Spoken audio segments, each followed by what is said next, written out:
今日は少し重い話をします。親の介護にかかる費用が月々5万円ほどで収まっている家庭がある一方で、月に十数万円かかっている家庭もあります。同じ介護なのに、どうしてここまで差が出るのか。そこには多くの人が知らないまま後になって慌てることになるはっきりとした分かれ目があります。前提として結論は人によって変わります。今日は初心者がつまずきやすいポイントに絞って話します。お金と自由の航路へようこそ。船長です。介護というテーマは自分にはまだ関係ない、そう思っている人が多いかもしれません。50代というと体力の衰えや役職定年など自分自身の変化に目が向きがちですが、実はこの世代に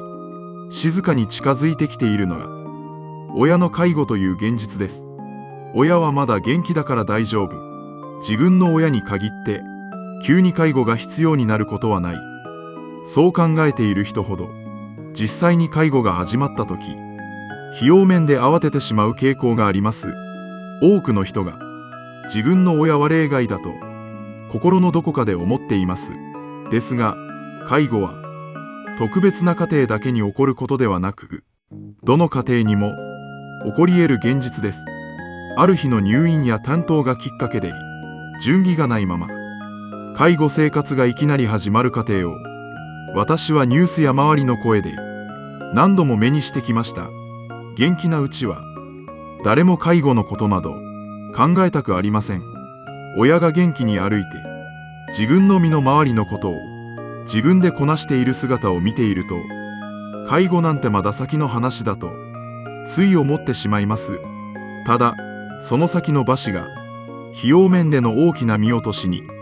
つながっていきます。いざ始まってから何から手をつければいいのかわからず、とにかく目の前の請求に追われるように払い続けてしまう、そうした状態に陥りやすいのが介護の怖さです。私自身、正直に言うと、親の介護について今一番気になっているのは、費用がどこまで膨らむかわからないという不安です。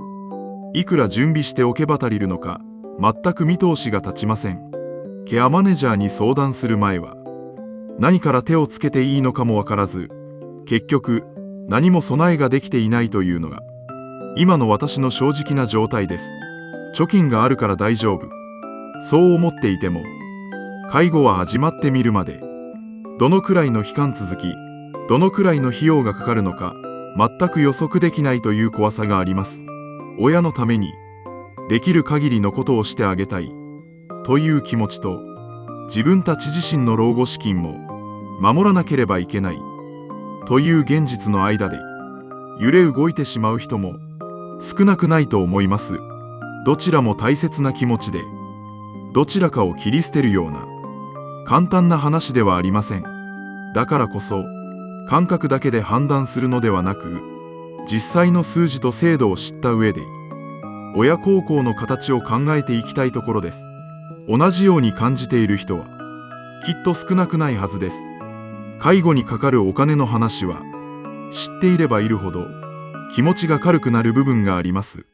ここからは実際にどんな数字になっているのかを整理していきます。生命保険文化センターの調査では、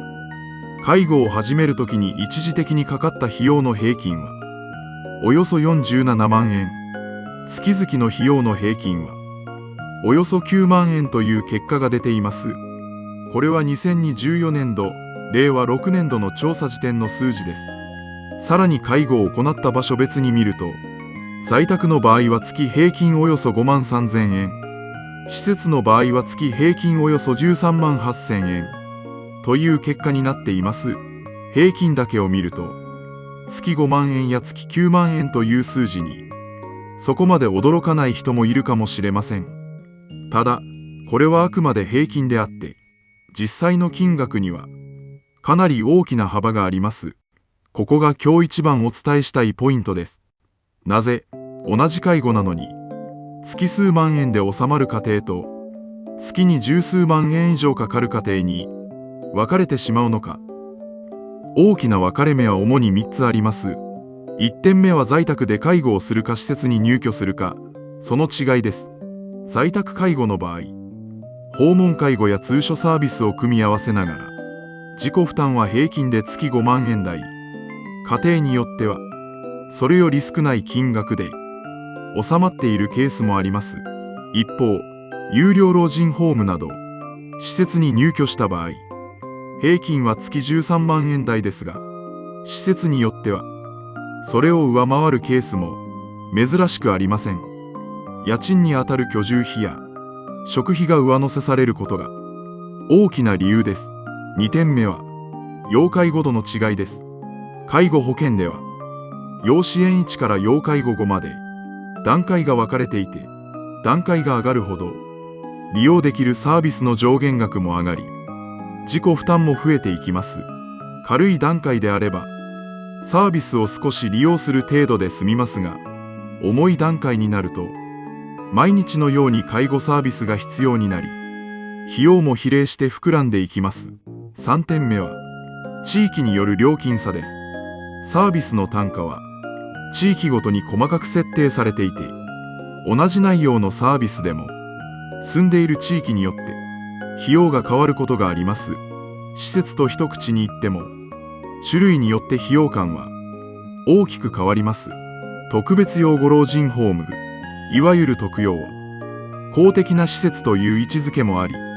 比較的費用を抑えやすいと言われています。ただし希望者が多く、入居までに時間がかかりやすいという現実もあります。一方、民間の有料老人ホームは入居のしやすさやサービスの手厚さがある分、月々の費用が高くなりやすく、先ほどお伝えした施設平均の13万円台よりも高くなりやすい傾向があります。同じ介護度合いであっても、特養に入れた過民間施設を選んだかで、月々の負担が数万円から十数万円単位で変わってくることもあります。この他にも、サービス付き高齢者向け住宅や認知症の方向けのグループホームなど、選択肢はいくつもあります。サービス付き高齢者向け住宅は、比較的自立した生活ができる方向けの住まいで、見守りや生活相談を受けながら暮らせるという特徴があります。費用は施設によって幅がありますが、家賃や教育費に加えて介護サービス費が別途かかる場合が多く、これも数万円から十数万円程度までかなりの幅があります。認知症グループホームは少人数のユニットで家庭的な雰囲気の中、介護を受けられる施設で、認知症の症状によって向き不向きが分かれます。こちらも月の費用は施設によって幅があり、地域や施設ごとの差が大きい分野です。これが月数万円で足りている家庭と、月に十数万円以上かかっている家庭の分かれ目の正体です。貯金の多さで決まっているのではなく、在宅か施設か、施設ならどの種類か、要介護度がどのくらいかといういくつもの条件が重なって結果的に金額の差になっているのです。つまり親の介護費用の分かれ目は貯金がいくらあるかではなく、どんな形でどのくらいの度合いの介護をどこで受けるかによって先に決まってしまうということです。ここを知らないまま漠然とした不安だけを抱えていると、必要以上に自分を追い詰めてしまいます。貯金が少ないから将来の介護は施設に入れられない、そう思い込んでしまう必要はありません。在宅サービスを中心に組み立てれば、費用を抑えながら介護を続けている家庭も実際にたくさんあります。大切なのは金額の代償に一喜一憂することではなく、どんな選択肢があるのかを先に知っておくことです。もう一つ知っておきたいのが公的な制度の存在です。日本には介護保険制度があり、自己負担の割合は所得に応じて原則1割から3割です。多くの人は1割負担ですが、現役並みの所得がある場合には2割や3割になることもあり、同じサービスを受けていても世帯によって自己負担額は変わります。さらに1ヶ月あたりの自己負担額が一定の上限を超えた場合、超えた分が払い戻される高額介護サービス費という仕組みもあります。上限額は所得区分によって細かく分かれているため、一律にいくらとは言い切れませんが、一定額を超えた分は戻ってくるという仕組みがあること自体を知っているかどうかが重要です。これらの制度は自分から申請しないと使えないまま終わってしまうことがあります。さらに、医療費と介護費の両方が重なってかさんでしまった場合には、高額医療、高額介護合算療養費制度という医療と介護をまたいで負担を軽くする仕組みも用意されています。親が病気の治療と介護を同時に必要としている家庭では、こうした合算の仕組みがあることを知っておくだけで気持ちの余裕が全く違ってきます。A さんのようなケースでは、親の介護が始まった当初、何をどう調べればいいのかわからず、とにかく目の前の請求をすべて自費のまま払い続けていました。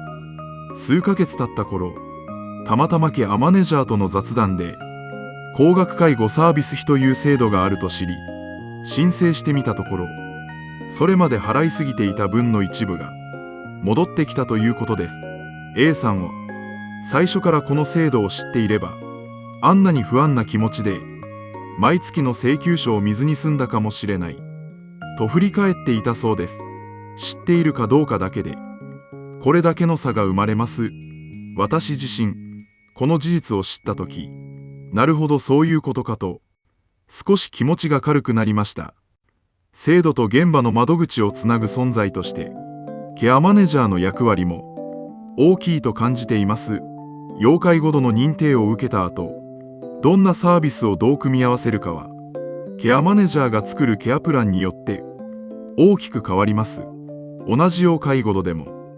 プランの組み方次第で、在宅を中心に続けられる場合もあれば、早めに支出を検討した方が良い場合もあります。しかも、一度決めたケアプランがずっと同じままとは限りません。親の状態は少しずつ変化していくものなので、定期的にケアマネージャーと状況を見直すことも大切です。サービスの組み合わせを変えるだけで、毎月の自己負担が思ったより軽くなることもあります。ここは家族だけで抱え込まず、専門家に相談しながら決めていく部分です。もう一つ、お金と同じくらい見落とされがちなのが、時間と働き方への影響です。介護のために仕事を辞めてしまう、いわゆる介護離職という言葉があります。役職定年や再雇用の時期と親の介護の時期がちょうど重なりやすいのが50代という世代の難しさです。収入が下がり始めるタイミングと介護費用がかかり始めるタイミングが重なってしまうと、家計への影響はさらに大きくなります。だからこそ、仕事を辞める前に介護保険サービスや勤務先の介護休業制度をまず確認してほしいと感じています。一人で抱え込んでき、仕事も介護も共倒れになるより、使える仕組みに頼りながら両立できる形を探す方が長い目で見て現実的です。では、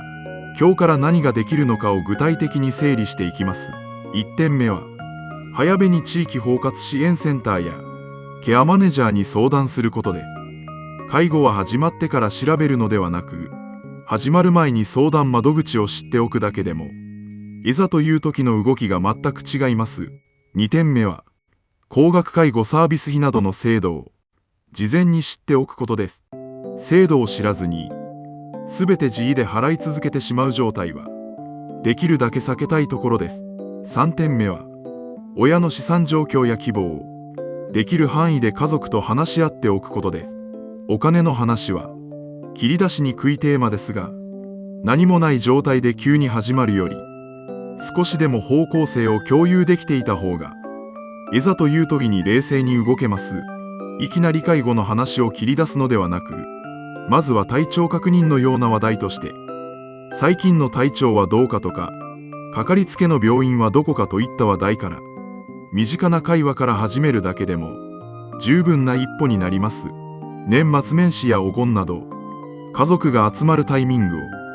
利用するのも一つの方法です。兄弟がいる場合には、誰か一人だけが費用や手続きを抱え込む形にならないよう、役割や負担の分担についても早めに話しておきたいところです。お金の負担だけでなく、病院への付き添いや書類の手続きといった